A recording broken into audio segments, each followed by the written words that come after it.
మనం ఎప్పుడు జీవితంలో ఎన్నో బాధలు, దుఃఖాలు అనుభవిస్తూ ఉంటాం. దానికి అనేక కారణాలు ఉండవచ్చు. నిజమే.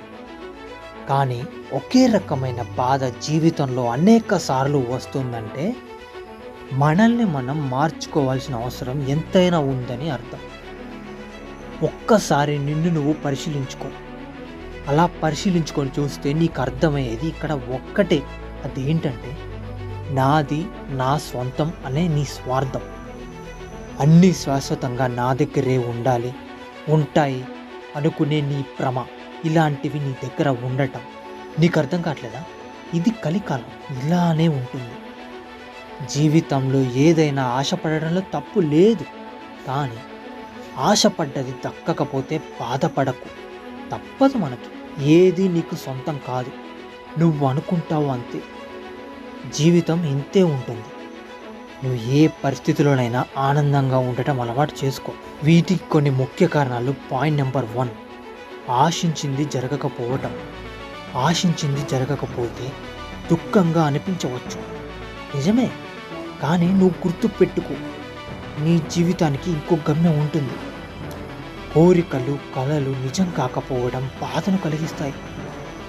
కానీ వాటి వల్ల మనకు మెరుగైన మార్గాలు ఎన్నో దొరికే అవకాశాలు ఉంటాయి. ఎలా అంటే, నీకు ఒకే ఒక్క దారి మూసుకపోతే ఇంకో దారి కాంతితో కనిపిస్తుంది. పాయింట్ నెంబర్ 2, ఒంటరితనం. నేను నిజంగా అనుభూతి చెంది చెప్తున్నా నీకు, ఒంటరితనంలో నిజమైన మన బలం దాగి ఉంటుంది. గుర్తుంచుకో, ఒంటరితనంలో నిజమైన మన బలం దాగి ఉంటుంది. ఇది నిజం. నిన్నెవ్వరూ అర్థం చేసుకోవట్లేదు అని నీకు అనిపించినప్పుడు ఒంటరితనం నిన్ను బాధిస్తుంది చాలా. కానీ అదే సమయం మనల్ని మనం గుర్తించేందుకు గొప్ప అవకాశం.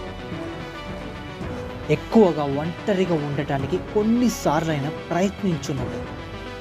ఎందుకంటే ఒక విధంగా అది మీకు ఒకే మార్గం చూపుతుంది. నువ్వు చెప్పేది విను ఫస్ట్. ప్రపంచం మౌనంగా ఉన్నప్పుడే నీ అంతరాత్మ నువ్వు మాట్లాడే వాటికి నీకు సమాధానం ఇస్తుంది. పాయింట్ నెంబర్ 3, చేసిన తప్పుకు పశ్చాత్తాపం. తప్పు జీవితంలో బోధన లాంటివి. ఎందుకంటే గతంలో జరిగిపోయిన వాటి గురించి ఆలోచిస్తూ మనసు బాధపడుతూ ఉంటుంది ఎప్పటికప్పుడు. కానీ అవి మనం ఎప్పుడు తప్పుడు మార్గం ఎంచుకోకూడదని చెప్పే గురువుల్లా ఉంటాయి. నిజానికి తప్పు చేసేవాడు కాదు, కానీ దాని నుంచి నేర్చుకునే వారే ఎక్కువగా ఓడిపోతుంటారు. కొన్నిసార్లు తప్పులు తప్పవు. ఎందుకంటే తెలిసి చేసినా తెలియక చేసినా మనం కొన్నిటికి తల వంచేస్తుంటాం. అవి ఏంటో మీ జ్ఞానానికి వదిలేస్తున్నాం. చివరికి నేను చెప్పేది ఏంటంటే, బాధలు తిరిగి మన జీవితంలో ఎప్పటికప్పుడు రావడానికి పోటీ పడుతూ వచ్చేస్తుంటాయి. అర్థం చేసుకుంటే ఆనందమే ఆనందం, ఆనందమే జీవితం. బాధను చిరునవ్వుతో ఎదిరించు, జీవితాన్ని స్వేచ్ఛగా జీవించు. గుర్తుంచుకో, బాధను చిరునవ్వుతో ఎదిరించు, జీవితాన్ని స్వేచ్ఛగా జీవించు.